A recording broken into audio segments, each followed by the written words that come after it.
Hello students, आज का अपना टॉपिक है प्रिपरेशन ऑफ नाइट्रोएरीन्स। नाइट्रोएरीन्स की preparation direct nitration of arenes से की जाती है।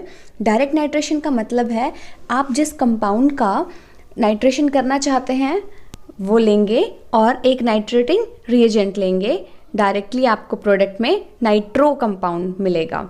तो इसके लिए कुछ नाइट्रेटिंग रिएजेंट्स या एजेंट्स यूज़ किए जाने वाले हैं, जिसकी हम एक लिस्ट देख रहे हैं जो कॉमनली यूज़ होते हैं, जिसमें सबसे पहले होता है फ्यूमिंग नाइट्रिक एसिड या concentrated nitric acid. Second, mixture of concentrated और fuming nitric acid with concentrated sulphuric acid. अब आगे हमें देखना है कि किस नाइट्रेटिंग एजेंट को कैसे चूज़ किया जाएगा, यानी किस बेसिस पे हम इन्हें सिलेक्ट कर सकते हैं। फर्स्ट है nature of compound to be nitrated, यानी आप जिस कंपाउंड का नाइट्रेशन करना चाहते हैं उसका नेचर कैसा है। Number 2, number of nitro groups to be introduced, आप कितने नाइट्रो ग्रुप ऐड करना चाहते हैं। फर्स्ट टाइप ऑफ कंपाउंड्स होते हैं जिनमें इलेक्ट्रॉन रिलीजिंग ग्रुप्स होते हैं या फिर एक्टिवेटिंग ग्रुप्स भी उन्हें कहते हैं, जैसे NH2OH, CH3। इसके लिए हम एक एग्जाम्पल ले सकते हैं फिनोल का। अगर आप फिनोल का नाइट्रेशन करना चाहते हैं तो नाइट्रेटिंग एजेंट बहुत ही माइल्ड होता है तो भी हो जाता है नाइट्रेशन, यानी कि phenol with dilute nitric acid के साथ भी आपको नाइट्रोफिनॉल्स एज अ प्रोडक्ट देगा। और सेकेंड टाइप के कंपाउंड्स होते हैं जो इलेक्ट्रॉन अट्रैक्टिंग ग्रुप्स होते हैं, या फिर आपको एक से ज़्यादा पोजीशन पर नाइट्रेशन करना होता है। तो इसके लिए आप एग्जाम्पल देख सकते हैं। अगर बेंजीन का आपको सिंगल नाइट्रेशन कराना है और एक बार आपको डाइनाइट्रोबेंजीन चाहिए तो क्या डिफरेंस है। इसके लिए आपको एक तो स्ट्रॉन्ग नाइट्रेटिंग एजेंट की ज़रूरत है और दूसरा टेम्परेचर भी हाई होना चाहिए। तो benzene concentrated nitric acid and concentrated sulphuric acid के साथ में 328 केल्विन टेम्परेचर पर तो आपको नाइट्रोबेंजीन एज प्रोडक्ट देती है, और बेंजीन 373 केल्विन टेम्परेचर पर dinitro meta dinitrobenzene as product आपको देती है। डिफरेंस आपके पास सिर्फ टेम्परेचर का है, नाइट्रेटिंग एजेंट दोनों में सेम है। तो आप देख सकते हैं एक में आपको मोनोनाइट्रो कंपाउंड मिल रहा है और दूसरे में डाइनाइट्रो कंपाउंड मिल रहा है। तो अब आगे देखते हैं मैकेनिज्म ऑफ नाइट्रेशन। नाइट्रेशन एक एरोमेटिक सब्स्टिट्यूशन रिएक्शन है जो कि इलेक्ट्रोफिलिक इन नेचर है, और यहाँ पर NO2+ नाइट्रोनियम आयन इलेक्ट्रोफाइल की तरह एक्ट करता है। तो मैकेनिज्म के फर्स्ट स्टेप में जनरेशन ऑफ इलेक्ट्रोफाइल होगा, यानी कि nitric acid with sulphuric acid nitronium ion produce करेगा। तो HONO2 यानी कि HNO3 ही है ये, जिसको हमने थोड़ा स्प्लिट करके लिखा है, plus 2 molecules of H2SO4। Reversible reaction है ये, आपको प्रोडक्ट में NO2+ nitronium ion plus H3O+ यानी कि hydronium ion and 2HSO4 negative reaction mixture में मिलता है। तो NO2+ जो इलेक्ट्रोफाइल है ये हमारे अगले स्टेप में बेंजीन पर कैसे रिएक्शन करता है ये देखते हैं। स्टेप 2 है फॉर्मेशन ऑफ कार्बोकेटाइन आयन। तो जो आपके पास नाइट्रोनियम आयन फर्स्ट स्टेप से मिला था वो बेंजीन के साथ में अभी रिएक्शन करेगा, और किसी भी एक डबल बॉन्ड, जो कार्बन कार्बन के बीच डबल बॉन्ड है, उसमें से किसी भी एक बॉन्ड को आप ब्रेक कर सकते हैं slight positive and slight negative charge के फॉर्म में।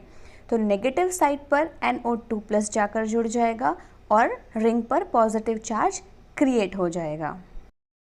अभी ये पॉजिटिव चार्ज कॉन्जुगेशन की वजह से आगे आगे शिफ्ट होता जाएगा ऑल्टरनेट पोजीशंस पर, जैसे ortho, then para, then again second वाला ऑर्थो पोजीशन पर पॉजिटिव चार्ज डेवलप हो जाएगा। तो ये आपकी 3 रेजोनेटिंग स्ट्रक्चर्स बनेंगी और आप फाइनली दिखा सकते हैं कि पॉजिटिव चार्ज पूरा रिंग में किस तरीके से डिस्पर्स हो रहा है।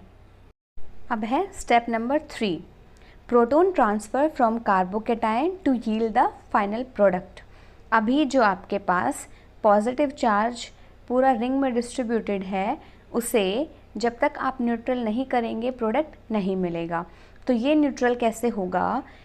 जिस पोजीशन पर NO2 ग्रुप जुड़ा है उस पोजीशन पर कार्बन के पास एक हाइड्रोजन एटम है, वो हाइड्रोजन प्रोटॉन की फॉर्म में वहाँ से रिलीज़ करेगा और अपना इलेक्ट्रॉन रिंग को देके जाएगा। तो इस इलेक्ट्रॉन की वजह से कार्बन कार्बन डबल बॉन्ड जो पहले ब्रेक हुआ था वो फिर से क्रिएट हो जाएगा और ये प्रोसेस बहुत ही फास्ट होता है। तो प्रोडक्ट में आपको नाइट्रोबेंजीन एंड H2SO4 मिलेगा। चलिए अब देखते हैं evidence in favour of the mechanism. ये रिएक्शन या ये मैकेनिज़्म 2 स्टेप में हुआ है। फर्स्ट स्टेप में नाइट्रोनियम आयन पे बेंजीन का अटैक, जिसकी वजह से कॉन्जुगेशन में पॉजिटिव चार्ज बेंजीन पर मूव करता है, और सेकेंड स्टेप में रिमूवल ऑफ प्रोटॉन। ठीक है, तो इन दोनों में से कौन सा स्टेप स्लो है और कौन सा फास्ट है? जो रेट ऑफ रिएक्शन आप निकालते हैं केमिकल काइनेटिक्स में, उसमें आपने पढ़ा होगा RDS, रेट डिटरमाइनिंग स्टेप। किसी भी रिएक्शन का स्लोवेस्ट स्टेप, क्योंकि कोई रिएक्शन 2 से ज़्यादा स्टेप्स में भी हो सकती है, तो first step, second step, third step या लास्ट स्टेप, कोई भी स्टेप जो सबसे स्लो होगा वही उसका RDS होगा, यानी उसी से उसकी रेट डिटरमाइन की जाएगी। अगर हम ये प्रूव करना चाहते हैं कि इस रिएक्शन में फर्स्ट स्टेप स्लो है या सेकंड स्लो है, तो हम आइसोटोप ट्रेसर टेक्निक की हेल्प लेंगे। हम इस टेक्निक में क्या करेंगे, जो भी प्रोटॉन हमने लास्ट में रिलीज़ किया बेंजीन से और न्यूट्रल नाइट्रोबेंजीन बनाया, तो अगर हम प्रोटॉन की जगह उसका आइसोटोप जो कि हैवियर होता है हाइड्रोजन से, ड्यूटेरियम, उसे लगा देते हैं, तो जब प्रोटॉन की जगह वो ड्यूटेरियम वहाँ से निकलेगा तो वो बॉन्ड स्लोली ब्रेक होगा in comparison to carbon protium bond. लेकिन हमें ऐसा नहीं मिलता। इसका मतलब अगर CH बॉन्ड ब्रेक हो रहा है तो भी रिएक्शन में कोई रेट ऑफ रिएक्शन में कोई फ़र्क नहीं आता, और अगर CD बॉन्ड ब्रेक हो रहा है तो भी रेट ऑफ रिएक्शन में कोई फ़र्क नहीं आया। इसका मतलब ये स्टेप RDS नहीं हो सकता। तो हम कह सकते हैं फर्स्ट स्टेप जिसमें बेंजीन का अटैक नाइट्रोनियम आयन पर हो रहा है वही स्लो स्टेप है, और वही इस रिएक्शन मैकेनिज़्म का RDS भी है। एक और बात, हमें ये आइसोटोप इफ़ेक्ट की एब्सेंस से एक और बात पता चली कि ये सिंगल स्टेप मैकेनिज़्म भी नहीं हो सकता। सिंगल स्टेप मैकेनिज़्म यानी अगर बेंजीन के ऊपर किसी एक कार्बन से आपने प्रोटॉन को हटाया होता और नाइट्रोनियम आयन को वहाँ पर जोड़ दिया होता तो वो सिंगल स्टेप में कंप्लीट हो जाती। अब क्योंकि हमें आइसोटोप इफ़ेक्ट यहाँ पर ऑब्जर्व नहीं हुआ, इसका मतलब यहाँ आपका सिंगल स्टेप मैकेनिज़्म भी नहीं था। तो हमें पता चला आइसोटोप ट्रेसर टेक्निक से कि ये 2 स्टेप मैकेनिज़्म है, और फर्स्ट स्टेप जिसमें फॉर्मेशन ऑफ कार्बोकैटायन हो रहा है वही आपका रेट डिटरमाइनिंग स्टेप भी है। अब देखते हैं नाइट्रेशन ऑफ एरीन्स और नाइट्रेशन ऑफ एल्केन्स में क्या सिमिलरिटीज़ डिफरेंसेस हैं, कंपेयर करते हैं। तो comparison of nitration of arenes and nitration of alkanes. हमें ये पता चला दोनों को कंपेयर करने से कि एरीन्स का नाइट्रेशन लो टेम्परेचर पर हो जाता है, जबकि एल्केन्स का नाइट्रेशन को हायर टेम्परेचर चाहिए होता है। ये इसलिए भी हो सकता है क्योंकि नाइट्रो एरीन्स के केस में इनिशियल फॉर्मेशन या जो फर्स्ट स्टेप है इनिशियली वो इलेक्ट्रोफिलिक रिएजेंट का फॉर्मेशन होता है, जबकि दूसरे केस में यानी एल्केन वाले केस में वहाँ फ्री रेडिकल जनरेशन होता है, और फ्री रेडिकल जनरेशन में होमोलिसिस क्लीवेज किया जाता है जिसके लिए स्ट्रॉन्गर कंडीशंस की ज़रूरत होती है। तो हम कह सकते हैं हेट्रोलिसिस क्लीवेज या हेट्रोलिसिस प्रोसेस की वजह से इलेक्ट्रोफाइल जनरेट करना एरीन्स के केस में या नाइट्रेशन ऑफ एरीन्स के केस में ईजी होता है, इसलिए nitration of arenes takes place easily than nitration of alkanes.